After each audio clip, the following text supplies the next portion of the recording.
Retorne me abrigo em Buda, retorne me abrigo no Dharma, retorne me abrigo na Sangha. Oi pessoal, estamos aqui começando mais um programa Insight. Meu nome é Daiko, eu sou monge da tradição Soto Zen do budismo japonês, baseado em meditação. E todos os dias eu vou estar aqui ensinando para vocês 5 minutinhos de Zazen, que é a prática essencial do Zen budismo. Za quer dizer sentar e Zen quer dizer meditação. E hoje a gente tem um convidado muito especial, que é meu irmão mais velho, foi meu professor no Dharma, o monge Ryozan. Ele também é monge da escola Soto, do budismo japonês, é bem mais antigo do que eu, e hoje a gente vai conversar um pouquinho aqui com ele. Tudo bem, monge? Tudo bem, Daiko-san? Tudo bem, muito obrigado por ter vindo. Monge, primeira pergunta é pergunta de $1 milhão. Como você chegou no budismo e o que te fez querer virar monge? O que te encantou nessa tradição? Bom, primeiro assim, né, desde que eu me conheço por gente, eu sempre tive uma curiosidade, né, uma indagação muito forte pelo sentido de vida, questões existenciais, mas mesmo de criança mesmo, uma coisa bem interessante, né? E uma família toda católica, meus 4 avós são italianos, então a probabilidade, né, de surgir um monge zen budista de uma família, né, tão católica, né, de prática assim, religiosa tão firme, porque a criação num colégio de padres, né, agostinianos, e essa coisa de todo domingo ir à missa, primeira comunhão, comungar, né, uma coisa assim, e muito estudioso também da tradição católica, cristã, evangelho, né, leitura de Bíblia, tudo isso. Você, né, quase virou padre, não foi? Quase. Essa história é muito interessante. Num determinado momento da minha vida, eu fui estudar numa escola de filosofia, que é a casa-mãe, né? Que é a Associação Palas Atena do Brasil. Tá, da professora Lia disse. Da professora Lia, né? Responsável pela vinda do Dalai Lama no Brasil, certo, essas coisas, né? Lá na escola tinha um templo, e eu praticava meditação. Eu ia lá e praticava, normalmente sozinho, né? Templo budista? Não, na escola de filosofia. Tá. Na escola de filosofia. E um dia eu estava lá meditando, e quando eu saio da sala para descer, né, para a parte inferior da escola, a professora Lia fala assim, Mauricito, porque meu nome civil, né, Maurício, né? Que tem a ver com o Ryozan. Depois, se tiver a oportunidade, eu explico, né? Porque Ryozan é mais ou menos bom Maurício, né? Porque tirou o mal de Maurício e ficou o Ryo, que é bondade, bom. Né? Melhorou. E Roshi-sama falou assim, né? Você carregou o mal a sua vida inteira, agora você vai levar o Ryo, que é o bom, né? Certo. Roshi-sama é a monja Koen, ela é nossa professora comum, muitos de vocês conhecem, a gente chama ela de Roshi, que quer dizer velho professor, isso quer dizer um monge elevado. Sim. Aí ela me chamou, né? E falou assim, que hay, né? Argentina, né? Sotaque e tal, né? Que hay? Falei, não, está tudo bem. Não está nada bem. Venga cá. E ela estava na frente da porta da diretoria, eu me aproximei, né? Ela abriu a porta para entrar, eu sentei na mesa, ela sentou, ela é presidente, né, da escola, né? Diretora. E ela falou assim, o que há? Que é essa nuvencita preta que há sobre ti? Não, está tudo bem. Não está. O que há? Eu falei assim, olha, eu já me deparei muitas vezes na vida de estar numa encruzilhada, né? Mas era uma encruzilhada assim, entre algo bom e algo ruim. Tinha uma coisa assim, né? A gente quer ir para uma coisa lá desconhecida e tal, mas a gente pega e fala assim, não, sabe, o bom está aqui, eu vou seguir esse caminho. O que é familiar. O que é familiar, o que é mais saudável, sei lá. Sim, previsível. Tipo previsível, sabe o anjinho e o demoninho? A cruz e a espada. Né? E dessa vez, né, eu disse para ela, eu me sinto igualmente os dois caminhos válidos, né? E ela abriu um sorriso, sorriu, ela se levantou, e eu, em respeito, me levantei, né? E ela saiu da mesa, né? Veio na minha direção e falou assim, está tudo bem. Eu falei assim, está tudo bem, mas qual a resposta? Né? Como é que eu faço, né, para sair dessa, né? Ela pegou e falou assim, és muito simples. Sim, o que eu faço? escolha o mais difícil, Ah, o caminho mais difícil. que interessante. E aí eu resolvi, sabe fazer o quê? Casar. Casar. Dificuldade maior que essa, né? Porque veja bem, a alternativa era um caminho monástico, dentro da Cristão. cristão, né? Porque era aquilo que eu estava, né, afeito e tudo, né, acostumado. Ou desistir daquilo e constituir família. Então você tem uma responsabilidade social, né? Certo. De trabalho, de manutenção de casa. Você tem que se virar. É você com você mesmo para ser arrimo de família, esse tipo de coisa, né? Certo.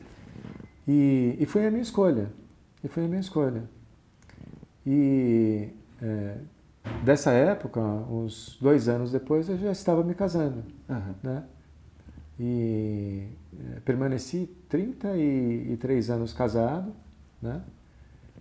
E tive um filho que hoje já está Quantos anos que ele tem? criado. Poxa, acho que é mais velho do que você. Talvez, né? Eu lembro dele. 34 anos, vai mais fazer velho. 35. Eu vou fazer 33. Então. Regula, né? Regula. Regula. E é isso. Então, e nessa escola de filosofia, o que acontece? Eu comecei a tomar contato com religiões comparadas. E eu já tinha, né, alguma curiosidade, mas lá de uma forma mais profunda, mais pedagógica. E eu comecei a ler e a estudar e tudo, e começou a acontecer uma coisa muito interessante. Porque dentre as várias tradições religiosas, né, dessas que estavam sendo, né, estudadas, né, como religiões comparadas, eu percebia que eu tinha um viés muito específico. Eu ia muito para a parte mística das tradições religiosas. Tá.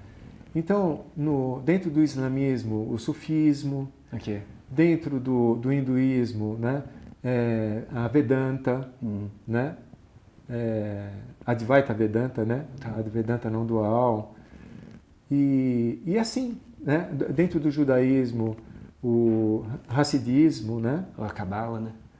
Não, a Cabala é uma coisa mais esotérica. Eu ia para o lado místico mesmo. E qual que é a diferença? Explica para o pessoal. A questão esotérica é como um lado mágico, né? De você fazer determinadas coisas na vida, né? Para conseguir outras determinadas coisas. Então, dentro da Cabala, você tem um texto, você está escrevendo um texto. Aí você fala, poxa, será que isso está assim mesmo? Aí você soma as letras, os números e tal, e faz das somas daquelas letras, né? Para você dar um sentido mais profundo para aquele texto que você está lendo, alguma coisa desse tipo. Certo. Né? Então é como um lado mais mágico, alguma coisa desse tipo. Né? De alterar a realidade, né? Isso. Não a si mesmo. E ele tem muito esse lado assim do tipo, determinadas coisas só são passadas para determinadas pessoas num determinado ponto de prática que a pessoa esteja apta a receber aquilo. Entendi. Né? Para não dar pérolas aos porcos. Então né? São ensinamentos graduais. E a tradição mística, o que ela leva? Ela leva você a um mergulho na tua interioridade, né? Para você ter essa experiência mística. Certo. E a partir da própria pessoa. De você. Então, você tem... Eu costumo dizer, sabe o quê? Não é vivência nem experiência, porque experiência e vivência envolve sempre uma dualidade, né? Eu chamo, sabe o quê, Daiko-san? Constatação. Certo. Quando você constata a verdade e a realidade. É como aprender a ler, né? Aprendeu e começou a ler. Isso. Então, a mística é muito interessante porque, num determinado ponto, não é que você prescinde, né, de um mestre, alguma coisa desse tipo. Na verdade, ele é muito necessário, né? Essa orientação de alguém que está na frente do caminho. Mas as dúvidas caem. Elas perdem o sentido, determinadas dúvidas, porque você está enxergando a resposta, né? Certo. Compreendeu as questões, né? É como o Shakyamuni Buda, né? Ele tinha um monte de indagações que ele estava querendo resolver. Num determinado momento ele fala assim, nossa, né?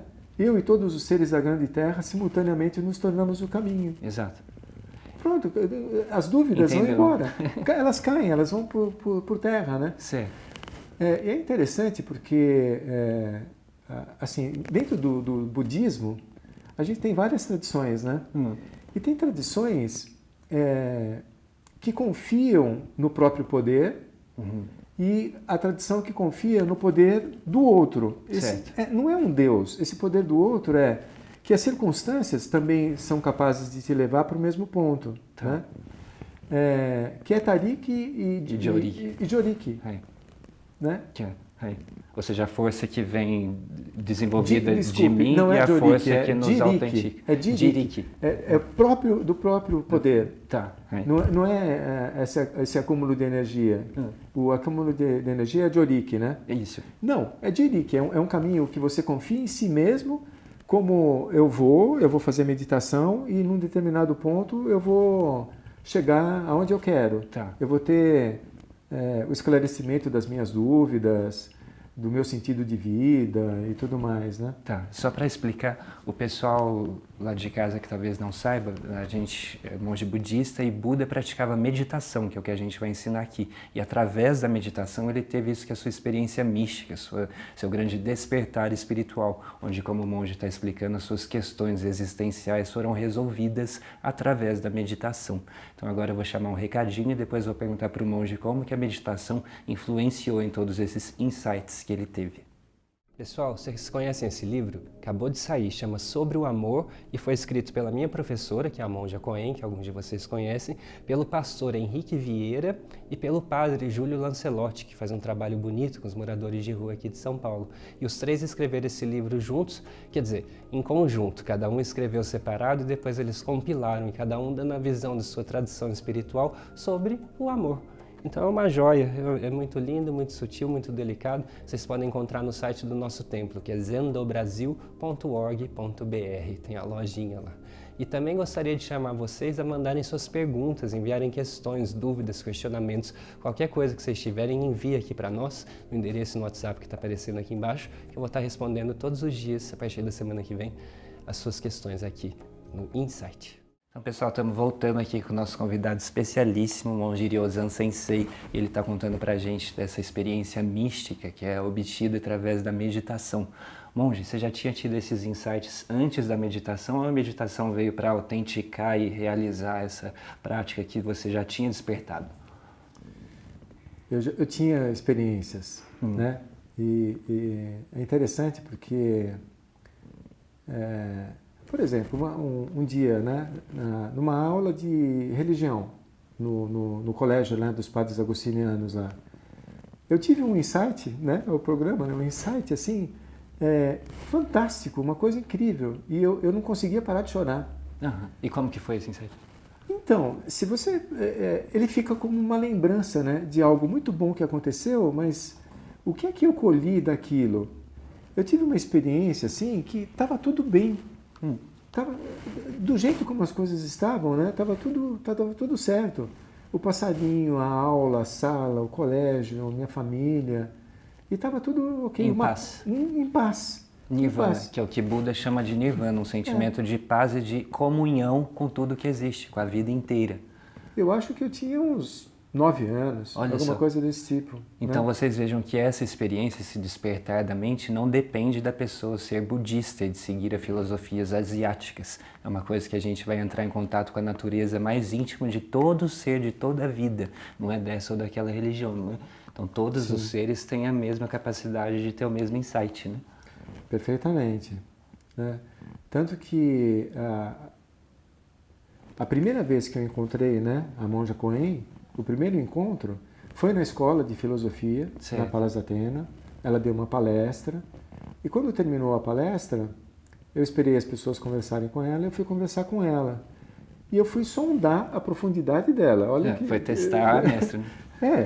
É isso. E o que acontece? A sensação que eu tinha, Daiko-san, é que a minha vara, né, de testar a profundidade, né, para ver a profundidade da água, né, para ver se você não vai se afogar, né, eu não chegava no fundo. Eu falei assim, encontrei meu local de prática. Encontrou alguém que estava mais avançado, né, no caminho. E a gente conversou, né, e depois eu fui acompanhando ela, né, até o carro. E na hora de me despedir dela e tudo, ela falou assim... você já chegou aqui pronto. É assim, a gente sabe que, nossa, o ano passado completaram 21 anos de prática 21 com anos, ela. tá. Nesse ano, De 20... treinamento. Então, quer dizer, eu não estava pronto ainda, né? Sim. Mas de alguma maneira ela disse isso e para mim aquilo foi um conforto, né? Foi um conforto muito grande, né? E assim foi, né? E você sentiu uma disparidade entre as outras pessoas que não tinham tido esse tipo de insight? Era difícil para você transmitir ou se encaixar? Não, sempre foi uma questão de não dualidade, Tá. né? Assim, é muito o que a gente diz da escola, né? Do caminho único para a pessoa ou de um caminho que é geral, né? A Mahayana, né? Sim.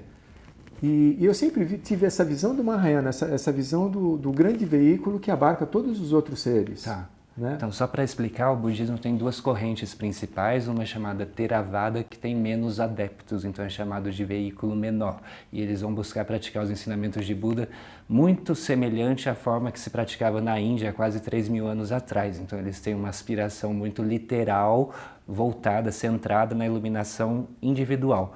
Enquanto o outro grupo, com muito mais número de adeptos, é chamado de grande veículo Mahayana. A ideia do Mahayana é que, independente da minha iluminação individual, eu sou capaz de fazer o bem e de cuidar e facilitar que os outros se iluminem mesmo antes de mim. Então, a nossa tradição, que é o Zen, pertence a essa corrente de inclusão de todos os seres. Né? Sim. E essa sensação de não dualidade, né? Que vinham com esses insights que eu sempre tinha, né? Antes da meditação. Antes. E depois. Claro. Sim. Nossa. Quando eu comecei a praticar, no primeiro ano ainda, uns 8, 9 meses depois, teve um retiro, né? O nosso retiro principal, de 7 dias e 7 noites. Tá. Quando eu ouvi pela primeira vez o Sutra do Coração, para mim o negócio fez assim, né? Fantástico, pronto. Traduzir o que você já sentia. Né? Isso, essa sensação de tem mais alguém no mundo, né, que tem uma visão que eu tive, que eu tenho, né? Então é uma sensação de você acolher, né, a alteridade, aos outros também, né? E de uma alegria fantástica, né? Uma alegria de viver, de gratidão pela vida. E Daiko-san, para mim, o término, né? A realização de qualquer caminho religioso é essa sensação de gratidão pela vida, apreço pela vida, né? Maravilha. E quando a gente tem isso, a gente recebe uma generosidade, né? E parece que é quase que uma necessidade de se colocar a serviço, né, dos demais. No sentido de você poder compartilhar com outros os mesmos benefícios que você recebeu. Tá, porque a gente descobre uma coisa tão boa, né, que todo mundo precisa saber, né? Sim. E quando você consegue, né, levar essa visão, digamos, essa constatação, né, para outra pessoa, não tem nesse mundo nada que se compare a essa alegria de ver mais uma pessoa, né, que começa a se colocar a serviço dos demais. Certo, e entendendo a própria vida, né? Colocando um sentido na própria vida, né? Do jeito como ela é. Exato, Né? não as projeções que a gente gostaria. Né? Exatamente, né? Eu acho que essa é a grande experiência mística mesmo, a gente conseguir ver a vida, a realidade como ela é e atuar de forma adequada, né? Sim, e a meditação, né, como esse instrumento, tanto de você alcançar esse estado de não dualidade, quanto de você manter também essa atenção nessa visão. O que foi que eu constatei, né? Então, eu sempre olhei para, sei lá, eu estou olhando para um copo nesse momento aqui, né, com água. Então é assim, ele nunca vai deixar de ser um copo com água, mas a visão que eu tenho daquele copo com água é algo inusitado, completamente novo, mas é novo da mesma coisa. Sim, então, mas esse momento é novo, né? É único. Né? Então, o que a gente está vendo quando a gente olha para as coisas? Como que eu estou lidando com aquela coisa, né? Então, se eu estou lidando com um copo e eu vejo só um copo, eu estou sendo completamente materialista. Sim. Mas se eu vejo que aquele copo não é um copo, ele não tem uma existência isolada e que aponta para uma rede, né, de interconexão com tudo, então eu estou vendo o sagrado manifesto na forma de um copo. E a maneira como eu lido com esse copo, apesar de eu usar ele para beber água, né, na sua função, né, é completamente inusitado, novo. Muda, né? Muda completamente. Sim, maravilha. Então, agora a gente vai fazer um pouquinho de meditação. Eu convido o monge para nos orientar, ele vai me usar de modelo. E a gente vai ensinar para vocês a base do Zen Budismo, que é da onde nasce todos esses insights que a gente está falando, e foi o que Buda praticou na Índia. É dito que ele ficou 7 dias e 7 noites sentado em meditação, nesse Zazen. Za quer dizer sentar, e Zen é uma palavra japonesa que quer dizer o estado refinado de consciência, de concentração, de meditação. Então vamos lá, monge. Ensina para a gente como... Ensinar o Daiko a fazer meditação. Ensinar a base da postura, né? Ensinar o Pai Nosso a obrigar, né? Ensinar o padre a rezar a missa. A rezar a missa, olha, gente, com o tempo a gente vai percebendo, né, que a postura, a gente vai encontrando, né, qual é a melhor, né, para nós, né? E a gente vai recair o quê? Na descrição dos mestres sobre o que é a postura ideal, né? Então, pode ser numa almofada, pode ser com lótus completo, meio lótus, pode ser num leito de hospital, né? Sim, onde for possível, né? Onde for possível, né? Então, explicando aqui, né, para quem pode sentar, então a gente diz assim, a gente se senta sem usar o encosto da cadeira, quando isso for possível, né? A gente sempre tem que considerar isso, né? Certo, as condições que cada um está, né? Que de cada um, ou da própria idade, né? Também. Né? Hiroshi-sama, a monja Koen, né, fazia lótus completo, não consegue mais pela idade. Certo. Poxa, é o estado e o local daquela época, daquele instante, né, de vida, né? A gente faz o que é adequado, né? É isso. Então, é possível, né, não usar o encosto? Olha, não use o encosto, né? A postura, ela é uma postura, é uma posição. Mas ao mesmo tempo, eu uso essa postura como um cabide de relaxamento, né? E para que eu possa abandonar corpo e mente. Tá. É o grande... Eu gostei dessa do cabide, né? Então a gente se coloca nesse cabide para se soltar. Se eu for sentar assim, ó, eu já começo a pensar errado. Eu já começo a refletir errado, eu já começo, né? E por definição, o que é o Zazen é algo completamente aberto. Livre, certo, né? Deixa acontecer o que for, né? Tá. É uma lousa onde tudo acontece. Não é uma liberdade de que eu não posso pensar. É uma liberdade que eu posso pensar o que eu quiser. Certo. Às vezes refletir, às vezes me preocupar, né? Mesmo se é o momento de me preocupar, que manifesto, né? é isso que eu vou fazer no meu Zazen. Certo. Né? Eu costumo dizer assim que quando o problema... Normalmente o problema principal da nossa vida aflora no Zazen. Claro. E se eu resolvo aquele problema, ele deixa de ser um problema e ele está assimilado na minha maturidade, no meu aprendizado de vida, o que está em segundo vai para primeiro. Então o primeiro problema, o problema principal da tua vida, você sempre vai ter. Claro. Sempre vamos ter problemas, questões a lidar, dificuldades, obstáculos e coisas acontecendo na vida, né? Exatamente. Então essa ideia que a gente vai sentar numa calma absoluta é falsa, né? A gente se senta no meio das coisas do mundo, né? Sim.